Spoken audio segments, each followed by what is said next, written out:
இன்று காலையில் முதலீட்டாளர் மாநாட்டில் பங்கேற்றுவிட்டு இந்த நிகழ்ச்சிக்கு நாங்கள் வந்திருக்கிறோம். திரு பெங்சேக் அவர்களே, எலக்ட்ரானிக்ஸ் துறையில் உங்கள் அளப்பரிய பங்களிப்பால் டெல்டா எலக்ட்ரானிக்ஸ் நிறுவனம் உலக அளவில் முன்னணி நிறுவனமாக உயர்ந்திருக்கு.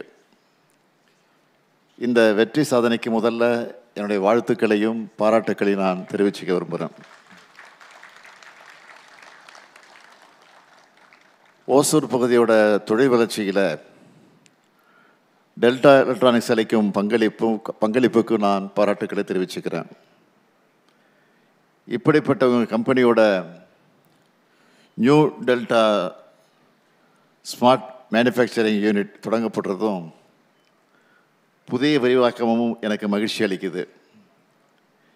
இந்தியாவோட முன்னணி எலக்ட்ரானிக்ஸ் ப்ரொடக்ஷன் அண்ட் எக்ஸ்போர்ட் மையமாக தமிழ்நாடு விளங்குகிறது. டெல்டா எலக்ட்ரானிக்ஸ் மற்றும் தமிழ்நாடு அரசுக்கு இடையான நம்மளோட கூட்டு முயற்சி தமிழ்நாட்டோட வளர்ச்சிக்கு வலு சேர்க்கும் என்று நான் உறுதியாக நம்புகிறேன். இந்த நேரத்தில் உங்கள்கிட்ட நான் கேட்க விரும்புகிறது, இதோட அடுத்த கட்டமாக தமிழ்நாட்டோட சென்ட்ரல் அண்ட் சவுத் டிஸ்ட்ரிக்ட்களையும் உங்களுடைய விரிவாக்க திட்டங்களை நீங்கள் மேற்கொள்ள வேண்டும் என்று நான் கேட்டுக்கொள்கிறேன்.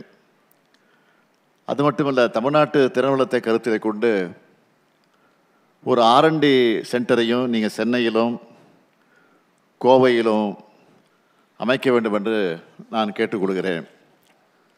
தமிழ்நாட்டில் நீங்கள் மேற்கொள்ளுகிற தொழில் முயற்சிகளுக்கு தேவையான எல்லா உதவிகளையும் எங்கள் திராவிட மாடல் அரசு முழுமையாக